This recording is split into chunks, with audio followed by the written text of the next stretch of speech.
हमने कभी इस व्यासपीठ से ये नहीं कहा कि आप सीहोर आओगे तो आपको ये फल मिल जाएगा, आपको भभूति मिल जाएगी, आपको बेल मिल जाएगी, वहां जाकर नारियल चढ़ा देना, वहां जाकर ये दे देना। ना ना ना ना, हमने ये कभी नहीं कहा कि तुम सीहोर भी आओ तो वहां पर आकर ये करो या वो करो। तुम्हारी मर्जी पड़े, जहां जाओ, तुम्हारे नजदीक में जो शिवालय हो उसके पास में जाओ, शंकर की आराधना करो। क्योंकि दुख सीहोर वाला महाराज नहीं, दुनिया का कोई महाराज तुम्हारा दुख नहीं काट सकता। अगर दुख काटेगा तो केवल मृत्यु लोक का देव अधिदेव महादेव काटेगा। उसकी शरणागति में जाओ, उसके पास जाओ, उससे विनय करो, उससे निवेदन करो, वो साधेगा।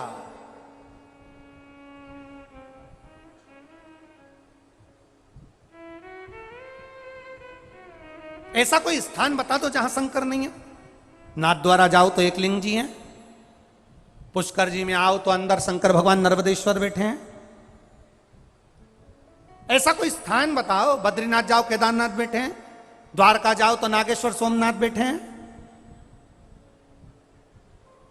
कहीं ऐसा स्थान हो जहां तिरुपति जाओ तो नीचे भगवान कपिलेश्वर बैठे हैं। शंकर हर जगह समझते हैं। ये तो पगला है, इसमें तो अक्ल नहीं है, ये तो उल्लू है, इसमें तो अक्ल नहीं। हम समझते हैं, पर वो भीतर से क्या है, दुनिया के लोग ताना देंगे, गाली देंगे, अपशब्द कहेंगे, बोलने वाले बोलते रहेंगे। आग लगे बस्ती में मस्ती में, क्या किसको रोइए, चादर तान के सोइए। जो जितना जितना गाली दे तुम उतनी खजूर वाली चोटी बना के चलो, उतने जोरदार रहे। लोग तुमको आड़ा टेढ़ा कहें, तुम भगवान की भक्ति करो। लोग अपशब्द कहें, तुम भगवान की भक्ति करो। वो सहज नहीं है मेरा देव अधिदेव, वो सरल नहीं है मेरा देव अधिदेव महादेव। उसकी भक्ति सरल नहीं। देव ऋषि नारद गए, गणबंधु के पास पहुंचे, गणबंधु ने उनको विद्या सिखाई। देव ऋषि नारद 3 महीने तक विद्या सीखे, पर 3 महीने के बाद देव ऋषि नारद ने ब्रह्मा जी से जाकर कहा, मेरे विद्या का ज्ञान तो मुझ में पहले से भरा हुआ था, क्या सिखाएगा गणबंधु। जब जाकर देखा, सारे स्वर, जितने भी संगीत के स्वर थे वो टूटे फूटे पड़े हुए थे। 6 महीना फिर देव ऋषि नारद को भेजा विद्या का अध्ययन करने के लिए। तब अध्ययन करा, अंदर का अहंकार टूट कर नीचे गिर गया। अभिमान जब तक गिरता नहीं है, अभिमान जब तक जाता नहीं है, तब तक मेरा भोलेनाथ मिल पाता नहीं है। उसको पाने के लिए हमारे भीतर के अहंकार को तोड़ना पड़े। अहंकार में 3 गए, धन, वैभव और वंश। ना मानो तो देख लो रावण, कौरव और कंस। ये तीनों अहंकार में चले गए, तीनों अभिमत्ता में चले गए। इसलिए उससे निवेदन आया था। अभिमान कहां नहीं आता, कहां पर अभिमान प्रकट नहीं होता। सृष्टि की रचना करी, रचना करने में दक्ष प्रजापति को प्रकट किया। कन्या देहूति, आकुति, प्रसूति प्रकट हो गई। प्रसूति का विवाह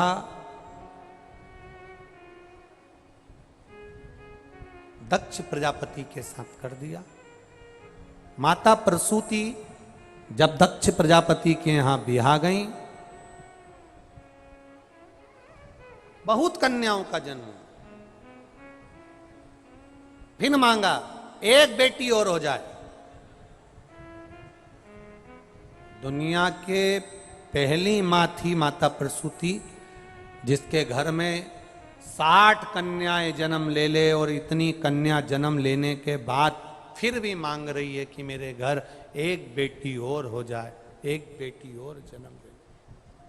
फिर मांग दिया।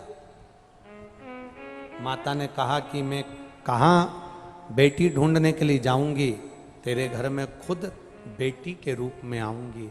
मां प्रसूति के यहां माता सती जन्म ले ली। शिव जी के साथ में उनका विवाह हो गया। बाबा के साथ में भ्रमण करने के लिए गई, कुंभज बाबा के यहाँ कथा सुनी। वापिस लौट कर आ रही थी। कथा में बैठकर उनके मन में ये भाव प्रकट हो गया कि मेरे पति मुझे लेकर आए शादी के बाद तो कथा सुनाने आए, इससे तो ये शरीर जलकर भस्म हो जाता तो ठीक था। कथा सुनते समय, मंदिर में दर्शन करते समय, शिवालय में जल चढ़ाते समय, शंकर का गुणगान करते समय, किसी तीर्थ में भगवत भजन करते समय, पवित्र नदी में स्नान करते समय अपने मन में कोई बैर भाव मत लेकर आना, अपने मन में कभी गलत विचार मत लेकर आना। सती मैया कथा सुनते सुनते सोच ली थी कि ये शरीर में आग लग जाए तो अच्छा, क्या करूं इस शरीर का। पति मुझे शादी करने के बाद में कहीं भ्रमण कराने ले जाते चल जाता, पर भोलेनाथ मुझे लेकर आए तो कुंभज ऋषि क्या, अगस्त ऋषि क्या, कथा सुनने के लिए। बस सती मैया का वो शरीर अब जलना है निश्चित है। कथा में बैठकर कभी गलत मत सोचना कि मैं कहाँ आ गई, मैं तो परेशान हो गई, इतना गर्मी पड़ रहा है, मेरा शरीर में मेरे पांव दुखने लगे, हाथ दुखने लगा, मत सोचो। आयो ना, थोड़ा सा कष्ट जरूर होगा, थोड़ी तकलीफ जरूर आएगी, माना पानी भी गिरेगा, छाता भी पकड़ना पड़ेगा, कीचड़ में भी बैठना पड़ सकता है, खड़े रहना पड़ सकता है, हो सकता है, सब होगा, पर उसने बुलाया, तुमको बुलाया। कथा में वही पहुंचता है जिसको महादेव इशारा कर कर बुला लेता है कि मेरा है, अपना है, तो बुलाया, अपना है जान। गलत मत सोचना। कहां तुमने सोचा मैं कहां फंस गई, बस इतना सोचा, महादेव ने कह सोच लिया, कथा में बैठ के अपने लिए सोच रही है मैं कहां फंस गई, मतलब ये पक्का है कि कहीं ना कहीं। अब यहां से जाती जाती ट्रैफिक में फंस गई, अब कह रही मैं कितनी देर में घर पहुंचूंगी, कितनी देर में पहुंचूंगी। भोलेनाथ जी मन में सोचे, तू ही तो कथा में सोच रही थी कहां फंस गई। अब भगवान भोलेनाथ जी बोले तेरे ही तो मन की तमन्ना थी, मैंने फंसा दिया मैं पहाड़ी में, तो ट्रैफिक में, अब निकलती रहे 2 घंटे तक जा।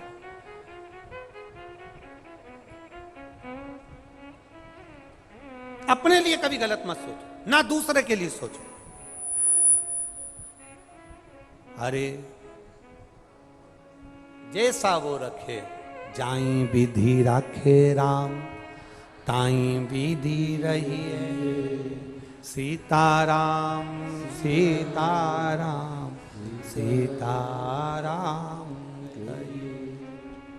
किया अभिमान तो फिर मान नहीं पाएगा, होगा वही प्यारे जो मेरे राम जी को फल आशा त्याग शुभ काम करते रहिए, जाई विधि राखे राम, ताई विधि। सती मैया घर पहुंची, क्रोध अग्नि में पिता दक्ष प्रजापति के यहाँ गई और अपने शरीर को जला लिया, भस्म कर लिया। शिव जी को क्रोध आया, दक्ष प्रजापति का सिर कटा, बकरे का मुख लगा। बकरे का जब सिर लग गया दक्ष प्रजापति को, बकरा स्तुति कैसे करे, बकरा अंग्रेजी भी नहीं बोलता, हमारे मध्य प्रदेश का बकरा हिंदी भी नहीं बोलता, राजस्थानी भाषा बोलते हो यहाँ के बकरे तो बात। अब बकरे का सिर लगा दक्ष प्रजापति को, वो स्तुति कैसे करे शंकर भगवान की, तो बकरा चिल्लाया बब्बा बब्बा बब्बा बब्बा। अब बकरा तो ऐसे चिल्लाता बब्बा बब्बा बब्बा, जो बकरा बब्बा बब्बा बोला शंकर जी का मन डोला। शंकर जी बोले मेरा ससुर कितना अच्छा बोला। शिव जी ने वर दे दिया, मेरे ससुर जैसा मंदिर में खड़ा होकर जो बम बम बोलेगा मैं समझ जाऊंगा मेरा ससुर आया है, मैं समझ जाऊंगा। उस दिन से आज तक लोग बोलते हैं बम बम बोले। तो किसी ने पूछा गुरुजी पुरुष बोले तो भगवान शंकर को लगता है ससुर जी आए, स्त्री बोले तो तो भगवान शंकर समझ जाते हैं सास भी आई है, उसको कोई विशेष टेंशन वाला विषय नहीं हो, सास भी।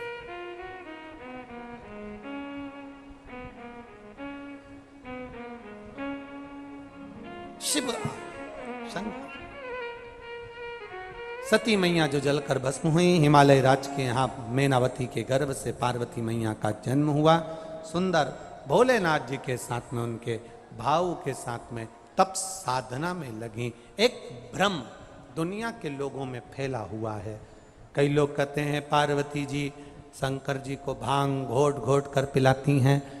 कोई भजन गाता है कि शिव जी तो गांजा पीते हैं, कोई भजन गाता है शंकर जी भांग पीते हैं। ये सब गलत फहमी है। मेरे भारत की बेटियां, मेरे भारत की नारी, मेरे भारत की स्त्री अपने पति को तंबाकू खाता देखना पसंद नहीं करती, तो पार्वती जी भांग कैसे पिला सकती है? जरा विचार करिए। मेरे भारत की नारी, मेरे भारत की बेटी, मेरे भारत की स्त्री अपने पति को तंबाकू खाता देखकर अच्छा नहीं लगता? ऐसी कौन सी नारी है जो अपने पति को तंबाकू मल कर देती होगी, लो खा लो? जब भारत की नारी अपने पति को तंबाकू खाता देखकर अच्छा नहीं लगता, तो मेरे महादेव को भी पार्वती जी कभी भांग नहीं पिला सकती, कभी गांजा नहीं पिला सकती, कभी गलत शौक शंकर को नहीं दे सकती, क्योंकि वो मेरी माँ पार्वती है। ये तो दुनिया की भ्रांति भ्रम है, गलत फैलाते हैं लोग बात। सावन के महीने में शंकर जी का नाम बदनाम कर दिया, भोला भांग पियो। शंकर जी को भांग इतनी अच्छी नहीं लगी जितनी इसको अच्छी लगी, इसलिए तो नशे में चूर भोला भांग।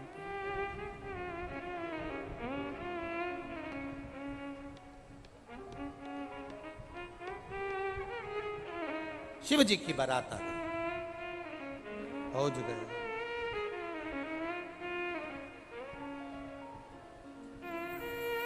हो के नंदी पे सवार लेके गोरा मैया को जाने चले हैं भोलेनाथ। हो के नंदी पे सवार सुन के भक्तों की पुकार, गौरा मैया को ब्याने चले हैं भोलेनाथ। हो के नंदी पे सवार के भक्तों की पुकार, गौरा मैया को ब्याने चले हैं भोलेनाथ। हो के नंदी पे सवार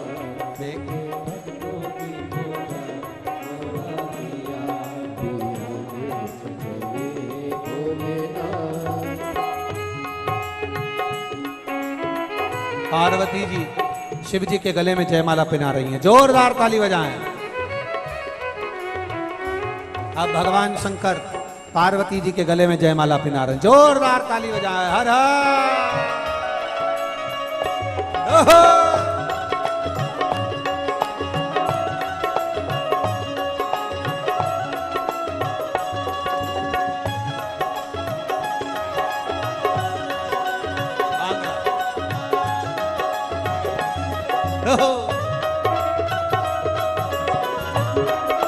दोनों हाथों से ताली से बजाते हुए सावन के महीने में भोलेनाथ जी का मंगल विवाह बड़े आनंद के साथ।